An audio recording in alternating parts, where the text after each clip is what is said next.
Next आगे देखिए। मेरा अनुमान ठीक था, यहाँ लेखिका कहती हैं, यह सब लेखिका ने ही बताया है। स्वयं ही उन्होंने अपना परिचय दे दिया। वे पंजाब के विस्थापित स्त्रियों के लिए बनाए गए एक आश्रम की संचालिका थी। कौन? पंजाबी महिला। ठीक है। हाल ही में विदेश से लौटी थी और लखनऊ की किसी समाज कल्याण गोष्ठी, गोष्ठी मतलब होता है सभा, में भाग लेने जा रही थी। समाज सेविकाओं में उनका नाम अग्रणी है, मतलब पहले है। महाराष्ट्री महिला के परिचय का कोई प्रश्न ही नहीं उठता था। वह स्वप्न भाषणी मतलब कम बोलने वाली सुंदर प्रौढ़ा ने हम में से किसी को भी मैत्री का हाथ बढ़ाकर प्रोत्साहित नहीं किया। मतलब ये महाराष्ट्रीयन कम बोलती थी और लेखिका और पंजाबन से वह दोस्ती के लिए कोई हाथ उन्होंने नहीं बढ़ाया। हाथ की मराठी पत्रिका को न पढ़ती वे कभी स्वयं ही मुस्कुराती जा रही थी, कभी गहरी उदासी से गर्दन मोड़ ले रही थी। स्पष्ट था कि किसी कुशल मराठी कथा लेखक की सिद्ध कलम का जादू उन्हें कठपुतली सा नचा रहा था। वे हमारे डिब्बे से में होकर भी नहीं थी, क्योंकि वह अपनी पुस्तक में व्यस्त थी। उनके गोरे रंग पर उनकी लाल शोलापुरी साड़ी लपटे सी मार रही थी। गोल परिपाटी से बांधा गया जूड़ा, ठीक है, परिपाटी मतलब रीति से जुड़ा, बाल को जोड़ा बनाई थी। एड़ी चुभी केश राशि के मूलधन का परिचय दे रहा था। कानों में 7 मोतियों के वर्तुलाकार कर्णफूली मतलब कान का। गले में था दूहरी लड़ का मंगलसूत्र, जिसमें वे अभ्यासवश बार बार दांतों से दबा ले रही थी। मतलब मंगलसूत्र को अपने मुंह में ले जाती, उसको दबाती थी, ये उनकी हैबिट थी।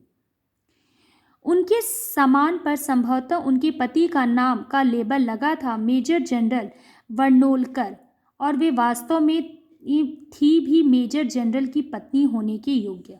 पूरे चेहरे में दोनों आंखों की सबसे ज्वलंत आभूषण थी, मतलब आंखें उनकी बहुत सुंदर थीं।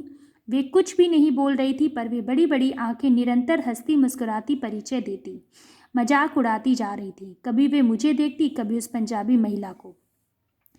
पर आंखें 4 होते ही बड़ी अवज्ञा से दृष्टि फेर मंगलसूत्र दांतों में दबा पत्रिका पढ़ने लगती।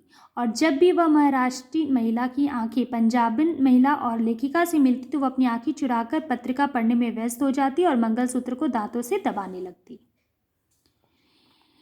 गाड़ी ने सीटी दी। अब यहाँ तक तो हो गया तीनों का परिचय। अब गाड़ी ने सीटी दी और ठीक इसी समय हमारे साथ की चौथी महिला ने डिब्बे में प्रवेश किया।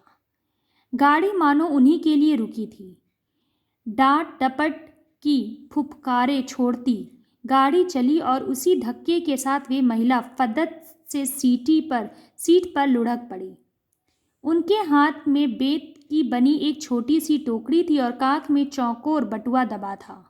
उफ, लगता था गाड़ी, ये वो चौथी महिला स्वयं से कहती है, उफ, लगता था गाड़ी छूट ही जाएगी। बाप रे बाप, कैसी दौड़ लगानी पड़ी।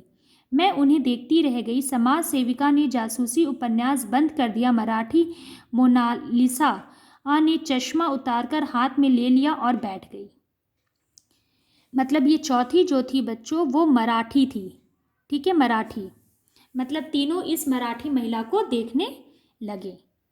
हम तीनों की दृष्टि उस चौथी पर आबद्ध हो गई, मतलब टिक गई। तीनों उसी को देखने लगे। दोष हमारा नहीं था, वह चीज ही देखने लायक थी। हमारा घूरना उन्होंने भांप लिया। केम बेन मतलब कैसी हो? बहुत लंबी हूँ ना मैं? अब वो खुद ही कहती कि मैं बहुत लंबी हूँ ना, इसलिए आप लोग मुझे ऐसे देख रहे हो। वह हंसी। 6 feet 10.5 inch to be exact शायद भारत की सबसे लंबी नारी। चलिए, यह अच्छा है कि इस डिब्बे में आज हम चारों महिलाएं हैं, नहीं तो मुए पुरुष भी मुझे घूरते। अब ये मराठी खुद कहती है कि अच्छा है कि हम चारों महिलाएं हैं, अगर कोई पुरुष होता तो वो भी मुझे घूर के देखता, क्योंकि मेरी लंबाई इतनी है। फिर वे दनादन हमारा इंटरव्यू लेने लगी। पहला प्रहार मुझ पर हुआ। समाज सेविका ने डट डट कर 2-3 रूखे उत्तरों के चाटे धर दिए। महाराष्ट्री महिला ने हिंदी ही नहीं जानता कह पीठ फेर ली तो उस महिला ने त्रुटिहीन मतलब गलती अंग्रेजी में धारा प्रभाव भाषण झाड़ दिया। मुझे मदालसा कहते हैं, मदालसा सिंघाड़िया। कल ही प्रिटोरिया से आई हूँ अपने पति की मृतदेह लेने। मैं चौंक गई। समाज सेविका ने अपने रूखे व्यवहार पर लज्जित होकर चट आगे बढ़ उसके दोनों हाथ थाम लिए। अरे राम राम, कोई दुर्घटना हो गई थी क्या? उन्होंने बड़े दर्द से पूछा। यहाँ तक ही रहने देते हैं। अब इन्होंने इस प्रकार इस मराठी महिला ने अपना इंट्रोडक्शन दिया जिससे सबका ध्यान इसकी ओर आकर्षित हो जाए और सब उसके ऊपर दयनीय दृष्टि से देखने लगे, और हुआ भी ऐसा ही। उसने अपना परिचय क्या दिया कि वह प्रिटोरिया से आई है, उसकी पति की मृत्यु हो गई है और वह अपने पति का बॉडी लेने यहाँ आई है।